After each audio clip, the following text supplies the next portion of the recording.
asking about 718 North. Do you want to spend time before you go see Gibsons This is the one I already. go up there and show them the site? Yeah, right. Yeah, for sure. Yeah, I'd like to see it.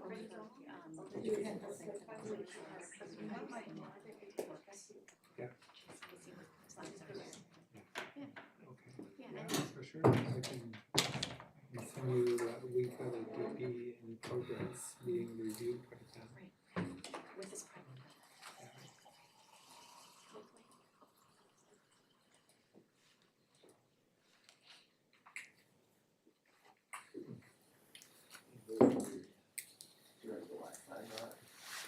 Well, I was generally getting this in as guests. You mean the Wi-Fi? You went on with it? Yeah, and strangely enough, I clicked on one and I got into 46. Well, into their portal.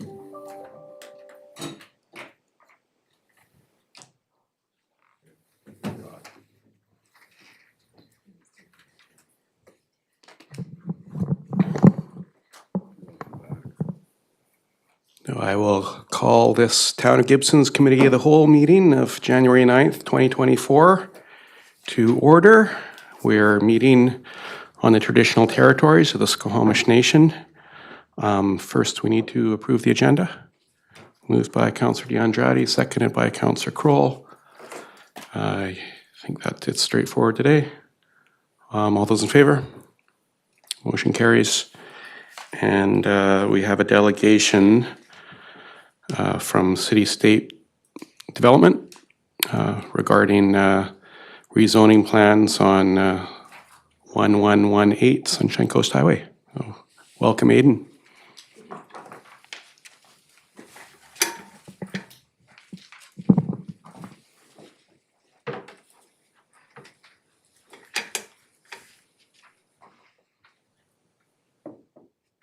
Just need to turn on the mic. Just press the button. Is the presentation gonna?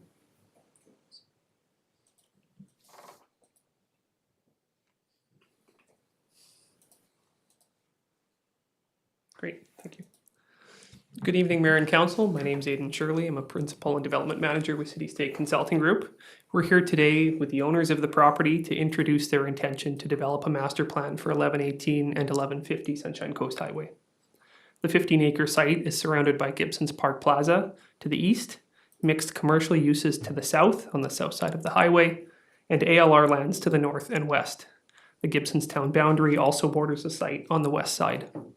Our request as a delegation today is to establish expectations and parameters for creating a long-term phased master plan and to compile related OCP amendment and zoning amendment applications.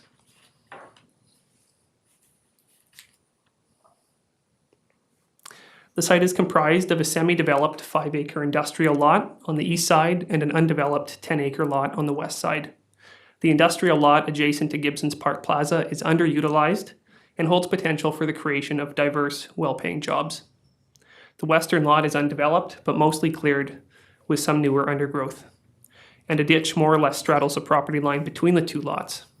The riparian conditions adjacent to the ditch are poor and would be better off if restored and protected through redevelopment.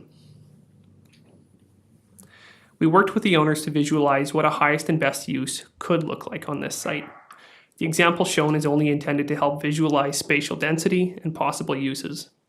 The development of a master plan would be an open and iterative process in consultation with staff, council, and the local community. Examples of benefits that a master plan could offer include establishing a healthy in-stream channel and riparian areas, conserving water resources by capturing and reusing stormwater, diverse, well-paying jobs on the existing industrial lands, a pedestrianized circulation to minimize on-site vehicle traffic and to create a village feel, a mix of residential uses that respond to Gibson's long-term housing needs, a commercial presence along Sunshine Coast Highway that is consistent with neighboring uses and serves regional shopping needs, and improvements to existing site entrances that minimize highway traffic impacts. Again, this conceptual plan is meant to start a conversation but will be modified to reflect feedback from the community. We are seeking Council's comments and eventual support for the process of developing a final master plan. Gibson's zoning bylaw and OCP specifically identify the site as part of the town's western gateway and envision a mixed-use village-style development of the properties. Consistent with this vision, we would seek OCP and zoning bylaw amendments to redesignate the site to mixed-use gateway, likely with some site-specific provisions that would be supported by professional consultants. This would lead to the submission of phase-by-phase development permit applications based on future housing and commercial needs. While OCP and zoning amendments may take a few years to be adopted, the full build-out of the project would take place over more than a decade, and the first units would likely not be occupied for several years. We are committed to listening to community feedback and keeping all stakeholders updated throughout the project. This includes several opportunities for in-person engagement prior to a public hearing. We are proposing a comprehensive public engagement strategy, including several community information meetings, a project website, social media updates, as well as print notifications of upcoming input opportunities, and of course, development signage along the highway. Critical to our proposal is that the OCP and rezoning process allows flexibility in the detailed design of all phases. This would mean that the scale of development would be proven feasible at the OCP and rezoning stage, but that detailed design would wait until the development permit stage for each phase. This, again, allows us to respond meaningfully to the town's and community's needs, whether 5, 10, or 15 years into the future. To close, our request today is for your support to proceed with compiling an OCP amendment and rezoning application that would facilitate a critical mass of housing and jobs at Gibson's Western Gateway. We also ask for your support for our proposed community input strategy along the way and for detailed design to wait until the DP stage to respond to community needs on a phase-by-phase basis into the future. I'm available to answer any questions you have and look forward to your feedback and comments. Thank you. Okay, thank you. I appreciate you've already had a lot of communications with staff about how we handle delegations. We don't make immediate responses to. I mean, this isn't a council meeting either, so we can't make a decision in response to your request at this meeting. But this is an opportunity for everyone to ask questions and have a conversation about this proposal. I'll look to council to ask questions. Councillor Kroll. Not so much a question, but having seen that land over the years as underutilized and affording huge potential to meet community needs, I think the project you're envisioning is certainly in line with a lot of the things that we are hoping to happen in the community. So I think it's a potentially very exciting project and look forward to seeing it move forward. Other councillors? I think it's all fairly high level at this point. There's not a lot of details, and it sounds like, there's an openness to really work with staff and council and the community on establishing a vision here.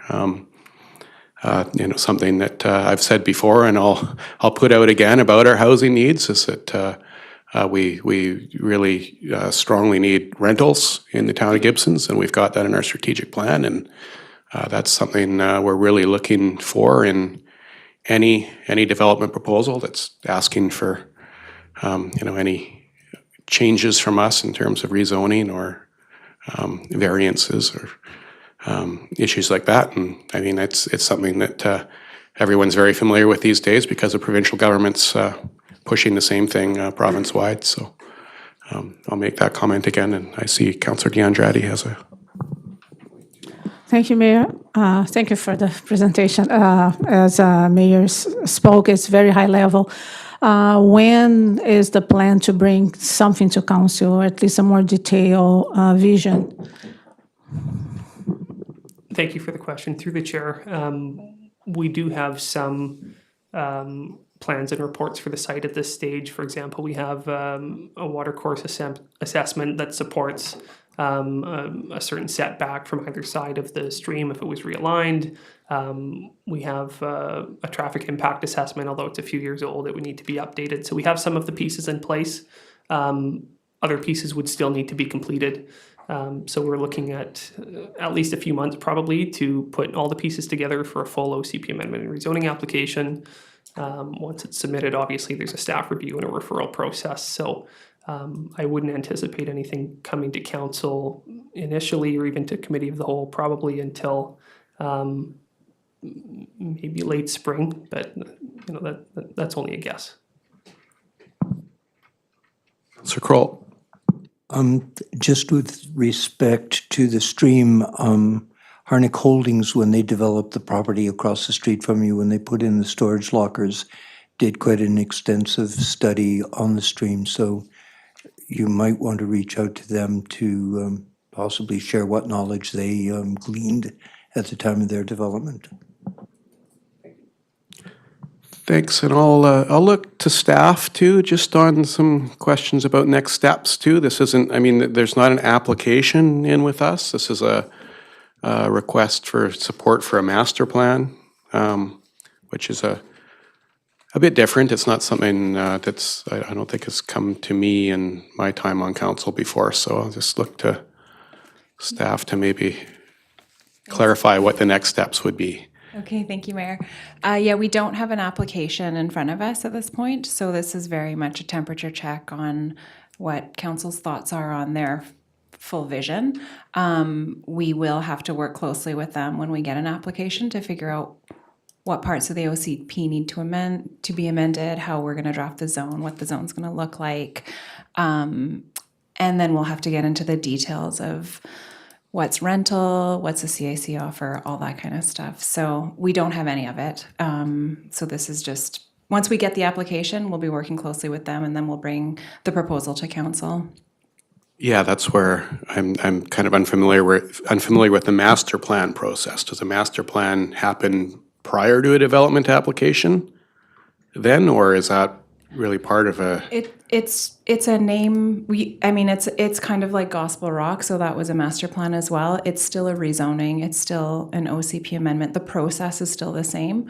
It's just a larger scale development. So there's and in this case a mix of uses. So there's going to be a bit of residential, a bit of industrial, commercial. So yeah, it's just a larger scale. Councillor DeAndrade. Thank you, Mayor. Is the community consultation will be prior to coming to council, or is it going to be the other way around? Through the chair, that's part of our ask today. I mean, we outlined sort of one vision for what a public consultation strategy could look like. That included several opportunities for community input. In terms of sort of the initial stages or, going through sort of a visioning process with the community that could potentially happen prior to consideration by committee of the whole, or quite possibly afterwards if council wanted to get the first look at it and then to get the community's feedback. So that's something that we're in some ways putting out to council today for your feedback on what your preference would be. The other question or point that we're asking for guidance on today is, given that it is a master plan, it's a little bit different than most development applications.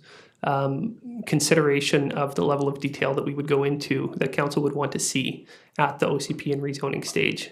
The owners would prefer to keep things somewhat conceptual. In other words, not providing full detailed architectural drawings for every building because those buildings aren't going to be built right away after the rezoning is approved. They might be a decade into the future for some of the final phases. So gauging council's sort of support for considering a master plan at that level and then focusing on the detailed design once proven feasible at the development permit stage. So we welcome your input on both of those topics. Well, we can't really make a decision today. I mean, even as a recommendation, really. I mean, it's not usual that we have requests coming straight to a committee of the whole. I mean, it's clear when a delegation comes to council that we don't make direct decisions, but I'll look to our corporate officer. Thank you, Mr. Mayor.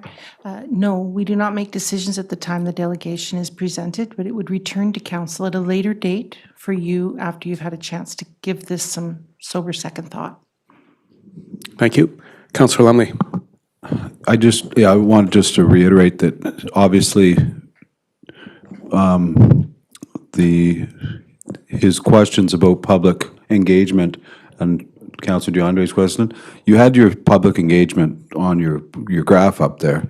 It looked like the right way to go for me. Like, I would say if I look at that, I go, okay, like, you know, I'm totally cool with, you know, you're going to engage the public before, you're going to engage the public after first reading. I think that's what council, generally the direction we're going in. So I think, yeah, I'd say like just move ahead, and I don't know if it comes back to another meeting, but if we can't make a decision today, it looks like, to me, it's in the right direction, so. Yeah, we'll give staff some further clear direction on working with the proponent on this at a council meeting. Okay, thank you.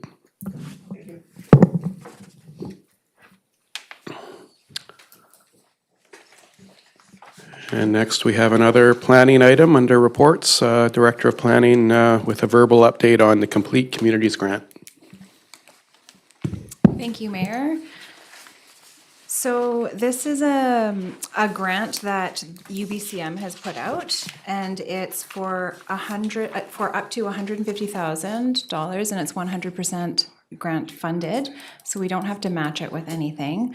And the intention is to support communities in undertaking assessments to inform land use decisions, considering housing needs, housing supply location, providing transportation options, including increased walkability, and making connections to infrastructure investments and servicing decisions.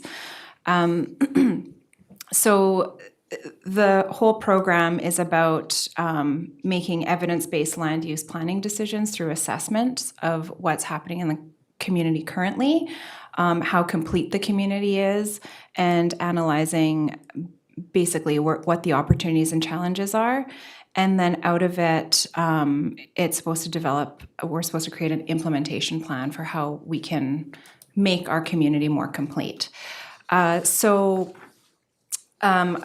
As part of the application process, I've been working on filling out an application. And in order to submit an application, we need a council resolution for it.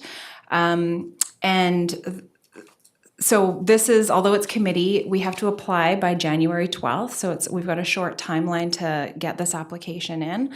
But I can submit an application with a committee recommendation and note that the resolution is going to come forward on January 23rd. What we've come up with, so there's 4 topics that need to be considered in this application. It's housing, transportation, daily needs, which would be access to amenities, commercial areas, medical centers, parks, rec, that kind of thing, and infrastructure. And so as part of this proposal, we've drafted some of what we're going to work on. We've got to tweak it so that it meets the grant language. So I'm still working on revising it, but the direction we're going in is reviewing the development application information over the last 5 years to look at to understand the type and scale of commercial and residential that we've been receiving and where it's being located. We want to do a GIS analysis to understand what areas have potential to grow and to get more density based on the current development, based on population projections, based on servicing capacity, and considering the impacts of the downloading of the provincial legislation that we're going to have to implement. We would do an inventory of amenities.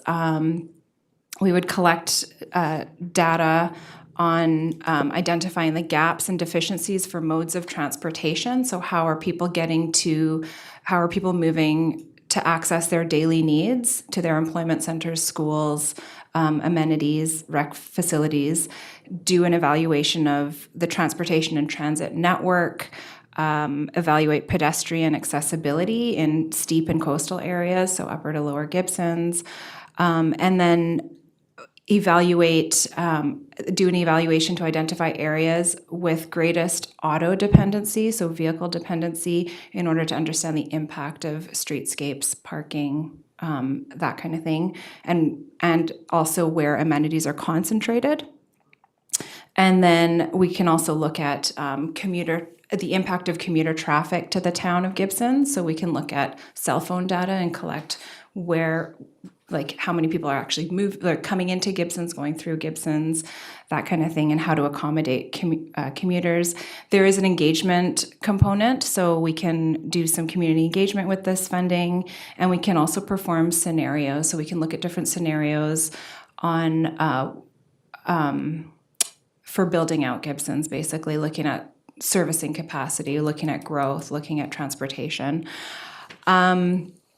So ultimately, we would get recommendations and an implementation plan on identifying locations and measurements to improve access to daily needs, identify locations and measurements to increase residential density near daily needs, and then policy recommendations that would feed into the OCP. So a lot of this work would be would supplement the OCP and zoning bylaw update, and it could also look at servicing capacity as well. So there's a short version. There's a lot more detail in this application, but we're still tweaking it. If there's more that you would like to see, we can talk about eligibility and that kind of thing.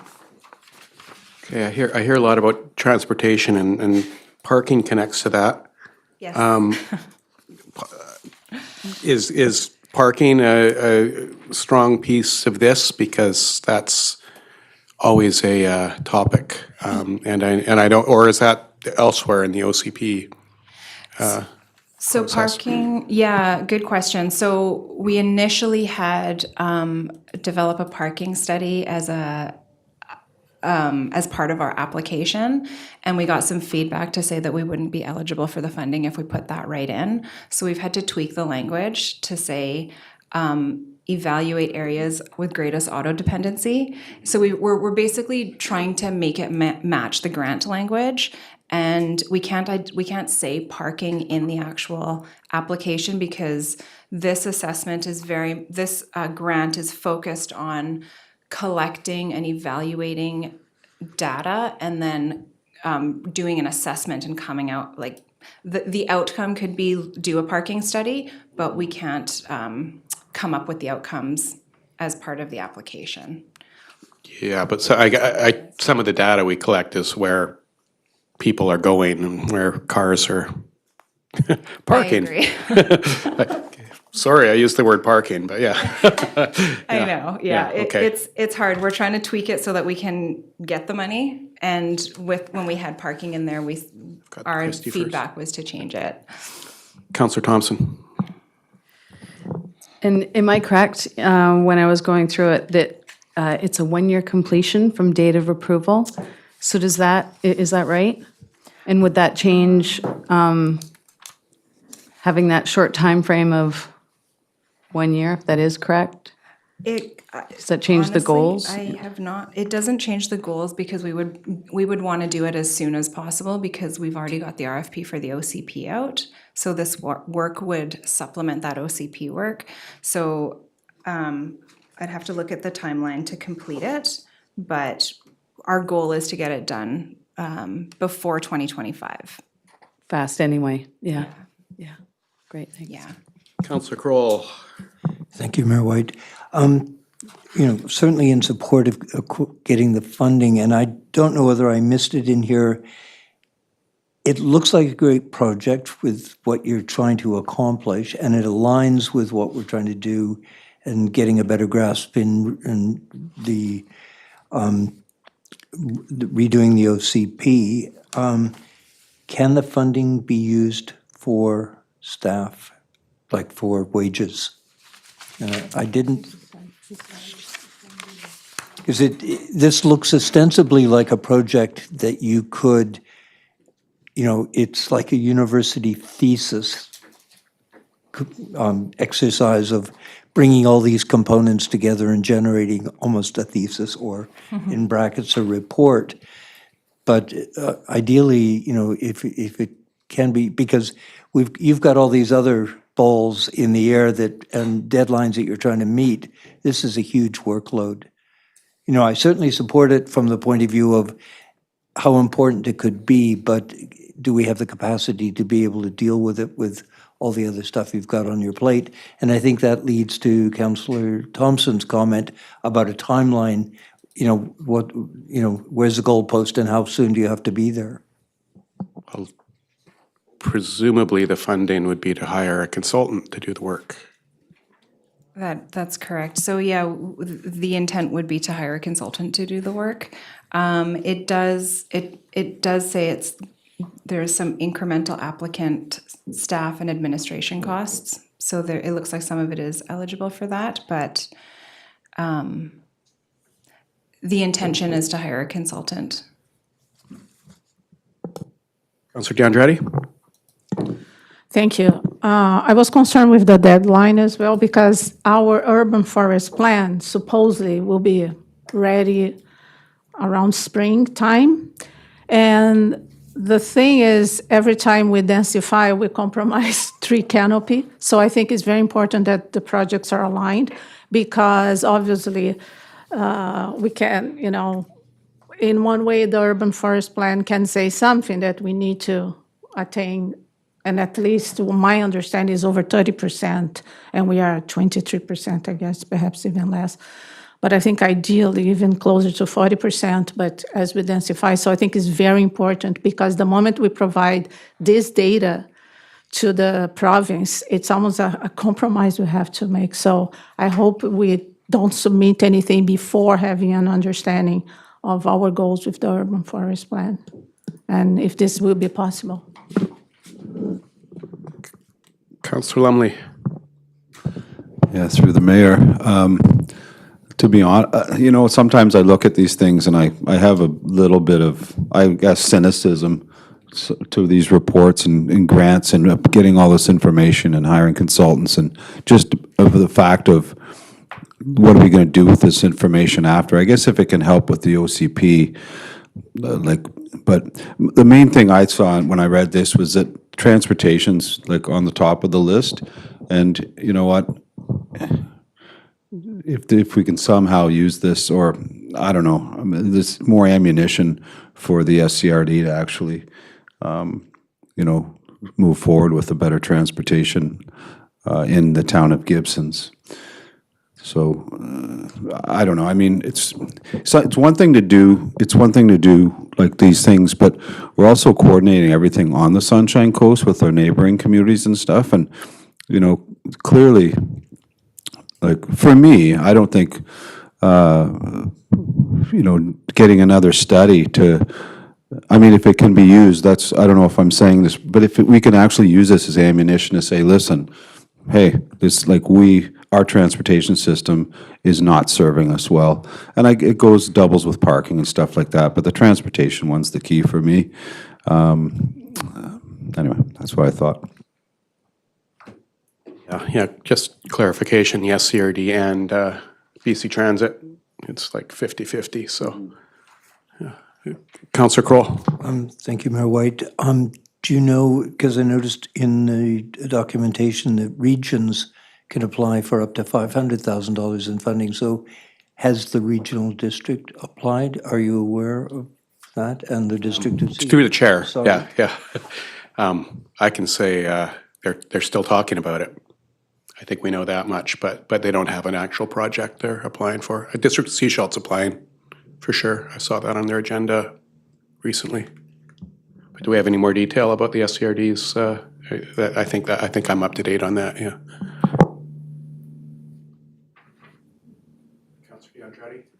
I just would like to hear whether from the CEO or the director of planning with regards to the urban forest plan, because I'm concerned with incompatibility of plans or lack of integration. So I think my goal is to understand it will be possible not to compromise the urban forest plan with any. Would that, I mean, would that apply to the OCP and everything, really? Or like, why, I mean, this is just one application. It's probably more of an urban forest plan question, really. Well, the thing is, everything this is pretty much a data collection from the province, right? They want to know, because they have an agenda, obviously, to increase density and provide at least, I think in the short term, 250,000 housing, some of them affordable. So I think that's the moment we provide the plan. I think it's kind of subjective, but I think it's kind of subjective to assume or say that density automatically cuts into urban forest, because honestly, I would kind of operate at a high level. I'd assume the complete opposite. Sprawl, I would say, is a concern to cutting into urban forest, as the opposite of density. So, I mean, it's something that needs to be balanced, but I don't think it's, to me, it's not an automatic assumption that density equals less forest cover. But Councillor Kroll, do you have a point on this before we, I don't know if staff wants to comment on it. Yeah, I'll go to the CAO first then. Through you, Mr. Mayor, we don't see these three items, meaning this proposed study, which primarily around data. I agree, it's really what it is. The urban forest plan and the official community plan. So it's just data that comes together. Ultimately, it would be during the OCP phase, and as council goes through that I think I would say this data will help you make that decision later. Be it on, do we have conflicts between conservation, new tree planting areas, and meeting the growth needs, including the ones from today? And where do we all park? We want to hear about other projects that have transportation implications, but we don't see them as being at cross purposes, quite the opposite. Councillor Kroll. Thank you, Mayor White. I was going to move that staff be directed to apply for the Complete Communities grant and that overall grant management be provided. And just a question on the second part of that before we get that motion on. The second part of that, is that the recommended language from the grant? So that's provided by staff, or? By the Sorry to be a town. stickler about language, but it's kind of. It's there. Passive. It's the language I took from the application, but it essentially means that we will get the town and we'll manage the money. By Town of Gibson staff? I guess the town would receive the funds, and then we would report on the fund and we'll manage the grant. Okay. We can Sorry, change I'll it look, if you- corporate officer maybe can help us with this language, because I don't think that's the trick. It's the same way we manage all of our grants. This would be a combination of council and staff together as needed. So it could say by the town at the end. Okay, sure, by the Town of Gibsons. Yeah. Can we just add that is there a seconder?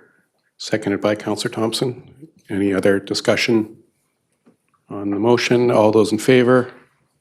The motion carries. And seeing that closes off that item. We're going to move to a motion to close. And that is that the meeting be closed in accordance to sections 91A, staffing issues, 91C, staffing issues, 91E, proposal for public land and heritage properties, 91K, proposed agreement for provision of municipal services, 91M, business interests of a third party, per Freedom of Information Privacy Act, and 92B, information and negotiations regarding the proposed agreement between the town and the province and/or federal government of the community charter. All those items of the community charter. So it's moved by Councillor Kroll, seconded by Councillor Thompson. All those in favor? The motion carries to close, and